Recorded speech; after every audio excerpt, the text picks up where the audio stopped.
तो वेलकम है दोस्तों। आज हम लोग बात करने वाले हैं एसकेएमयू दुमका बैक पेपर के बारे में, वैल्यू एडेड कोर्स के बारे में सिलेबस जानेंगे। ठीक है। और इनका जो सिलेबस है वो थोड़ा गड़बड़ अपलोड किया गया है, वो भी हम लोग डिस्कस करेंगे। तो चलिए देखते हैं। देखिए, एसकेएमयू दुमका में बैक पेपर में आपका जनरली दो पेपर है। एक है आपका एनवायरमेंटल स्टडीज़ और दूसरा है अंडरस्टैंडिंग इंडिया। ठीक है। सेमेस्टर 4 में यहाँ पे लिखा गया है कि आपका हेल्थ वेलनेस योगा एजुकेशन का पेपर होगा, लेकिन ये जो पेपर है जनरली सेमेस्टर 1 में या 2 में होता है। अब आपके जैसे रूटीन दिखाता हूँ थोड़ा सा, तब आप समझ पाइएगा। तो ये रहा आपका सिलेबस, और यहाँ पे जो बैक का पेपर है वैल्यू एडेड कोर्स, इसमें आपका दो ही है। एक एनवायरमेंटल साइंस है, ठीक है, यानी कि एनवायरमेंटल स्टडीज़। ठीक है। इसका एग्ज़ाम 3 दिन है, मतलब 3 शिफ्ट में है। और दूसरा है आपका अंडरस्टैंडिंग इंडिया, इसका भी एग्ज़ाम 3 शिफ्ट में है। ठीक है। यानी कि यहाँ पे आपका एक जो बैक का पेपर में दिया गया है, ठीक है, हेल्थ वेलनेस योगा एजुकेशन, ये आपका सेमेस्टर 1 में नहीं है। ठीक है। आप बोलिएगा यहाँ पे तो सेमेस्टर 4 में लिखा है, ये तो हम भी जानते नहीं है, फिर आप क्यों बोल रहे हैं? क्योंकि यहाँ पे जो अब आपका देखिएगा, ये सिलेबस जो दिया गया है, ठीक है, हेल्थ वेलनेस योगा एजुकेशन, यहाँ पे सेमेस्टर 1 में लिख दिया है यार। ठीक है। जैसे यहाँ पे लिखा है सेम 1। ठीक है। Health wellness yoga education semester 1 लिख दिया, और वहाँ पे सेमेस्टर 4। अब आदमी कन्फ्यूज नहीं होगा, बताइए तो। जबकि ये सिलेबस अगर देखा जाए तो रांची यूनिवर्सिटी और जितने भी अदर यूनिवर्सिटीज़ में है, वहाँ पे सेमेस्टर 1 में पूछा है। ठीक है। तो एसकेएमयू का तो मैं शुरू से ही समझ में नहीं पा रहा हूँ कि उन लोग करना क्या चाह रहा है। वो नहीं देखा फिल्म, अरे भाई बोलना क्या चाह रहे हो। चलिए, तो बहुत सारा आप लोग के माइंड में कन्फ्यूजन भर गया होगा क्या है। तो आपका एडमिट कार्ड जब आ जाएगा, अगर किसी का हेल्थ वेलनेस योगा एजुकेशन होगा तो आप लोग कमेंट करके बता दीजिएगा। ठीक है। बाकी अभी हम लोग जानने वाले हैं एनवायरमेंटल स्टडीज़ और अंडरस्टैंडिंग इंडिया का सिलेबस। देखिए, आपका एग्ज़ाम जो है 50-50 मार्क्स का दोनों पेपर होगा, ये भी 50, ये भी 50। अभी तक environmental studies and understanding India Ranchi university में इसी तरह से हुआ था, 50 नहीं 100 मार्क्स दोनों कंबाइंड करके। और वहाँ पे एग्ज़ाम हुआ था आपका ऑब्जेक्टिव में, 50 क्वेश्चन ऑब्जेक्टिव आया था इसका, और 50 ऑब्जेक्टिव आया था इसका, दोनों का 100। तो आपका क्या आएगा, ऑब्जेक्टिव या सब्जेक्टिव? चलिए देखते हैं। देखिए, यहाँ पे लिखा है वैल्यू एडेड कोर्स, ये थ्योरी सिलेबस है आपका। ठीक है, एनवायरमेंटल स्टडीज़ का। तो यूनिट ये आपके दे दिए हैं टोटल 7 गो यूनिट। ठीक है। पहला यूनिट में इसमें पढ़ना है इंट्रोडक्शन टू एनवायरमेंटल स्टडीज़, यानी कि पर्यावरण अध्ययन का परिचय जानना है। ठीक है। फिर दूसरा जानना है इकोसिस्टम के बारे में, यानी कि पारितंत्र के बारे में। थर्ड नंबर पे जानना है आपका नेचुरल रिसोर्सेज के बारे में, यानी कि प्राकृतिक जितने भी हमारे स्रोत हैं उन सब के बारे में।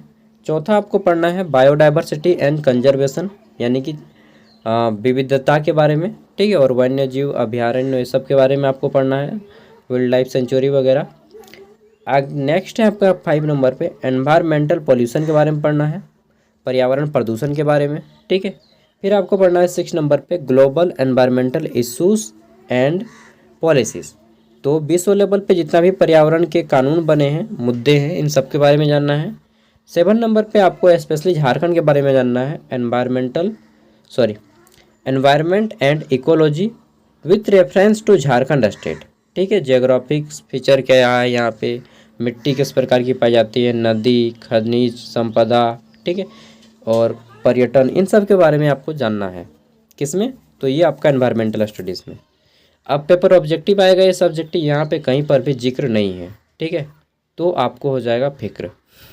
जहाँ पे जिक्र नहीं है वहीं पे फिक्र होता है। अगर लिख देता है कि all questions are subjective types, या फिर लिख देता है कि all questions are objective types, लेकिन नहीं लिखा है। मुझे तो समझ नहीं आ रहा है कि इन लोग यूनिवर्सिटी चला रहा है या कोचिंग इंस्टीट्यूट चला रहा है। इससे अच्छा तो मैं संभाल लूँगा यार, तुम्हारा पूरा का पूरा यूनिवर्सिटी संभाल लूँगा मैं अकेले। सौंप दे। हाँ, एसकेएमयू। सच बता रहा हूँ दोस्तों, हम लोग का जो झारखंड राज्य का यूनिवर्सिटीज़ है, सब का आप लोग अभी स्टार्टिंग कर रहे हैं ग्रेजुएशन, जाते जाते आप लोग को पता चल जाएगा कि स्थिति यहाँ पे बहुत ख़राब है। पूरा ग्रेजुएशन का स्थिति बहुत ख़राब है सभी यूनिवर्सिटीज़ में। थोड़ा बहुत अच्छा चलता है तो रांची यूनिवर्सिटी थोड़ा बहुत अच्छा चलता है। ठीक है। बाकी यूनिवर्सिटी का चौपट है हाल। और डीएसपीएमयू एक अच्छा चलता है, डॉक्टर श्यामा प्रसाद मुखर्जी यूनिवर्सिटी रांची। ठीक है, वो परफेक्ट यूनिवर्सिटी चलाता है। बाकी मुझे कहीं का ढंग का नहीं लग रहा है। ठीक है। एसकेएमयू तो सबसे घटिया यूनिवर्सिटीज़ में आता है अभी, मतलब अपना स्टूडेंट का परफॉर्मेंस देखने से, क्योंकि मैक्सिमम एसकेएमयू का स्टूडेंट जो है एसकेएमयू यूनिवर्सिटी से नाराज़ है।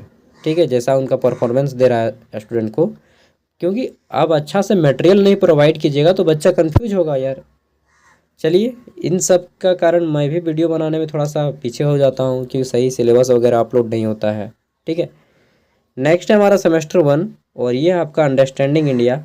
ठीक है, अंडरस्टैंडिंग इंडिया इसमें आपको पढ़ना है फुल मार्क्स से 50। यहाँ पे देखिए लिखा है कोर सब्जेक्टिव यानी कि क्या क्या पढ़ने हैं और लर्निंग आउटकम्स क्या क्या आपको सीखने को मिलेगा। ठीक है, देखिए देखते हैं। तो हमारा पहला है यूनिट 1, इसमें आपको पढ़ना है इंडियन इकोनॉमी एंड स्ट्रगल के बारे में, यानी कि भारत का जो संघर्ष है आज़ादी के खिलाफ। ठीक है, वो आपको पढ़ना है यहाँ पे। फिर आपको पढ़ना है दूसरे नंबर पॉइंट्स में पॉलिसीज़, एक मिनट यार, हाँ, policies of national development in India. ठीक है, कौन कौन सी पॉलिसीज़ है राष्ट्र के विकास के लिए, ये सारी चीज़ जानना है। तीसरा आपको जानना है understanding the constitution and role of citizen. ठीक है, तो आपको अपने संविधान के बारे में जानकारी लेना है और नागरिकता के बारे में।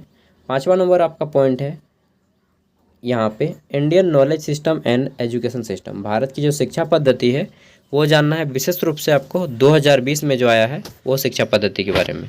ठीक है, तो ये क्वेश्चन है और बाकी यहाँ पे ये सेमेस्टर 1 में तो लिखा है लेकिन ऊपर में 4 में लिखा है, इसको अभी मत पढ़िए, हेल्थ वेलनेस योगा एजुकेशन वाला। ठीक है, अब सबसे बड़ी मुद्दा आता है कि हमारा क्वेश्चन क्या आएगा, ऑब्जेक्टिव या सब्जेक्टिव।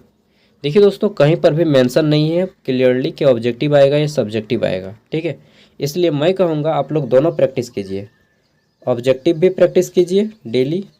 ठीक है, और सब्जेक्टिव भी प्रैक्टिस कीजिए। मैंने दोनों में क्वेश्चन पेपर अपलोड कर दिया है, लेकिन मैक्सिमम संभावना रहेगा आपका कि आपका ऑब्जेक्टिव ही आए, क्योंकि यह पेपर मैक्सिमम यूनिवर्सिटीज़ में अंडरस्टैंडिंग इंडिया और एनवायरमेंटल साइंस ऑब्जेक्टिव आता है। देखिए अब क्या आता है आपका, जैसे कोल्हान यूनिवर्सिटी एक चाईबासा में यूनिवर्सिटी है, वहाँ पे अंडरस्टैंडिंग इंडिया सब्जेक्टिव आया था। ठीक है, और रांची यूनिवर्सिटी में ऑब्जेक्टिव आया था।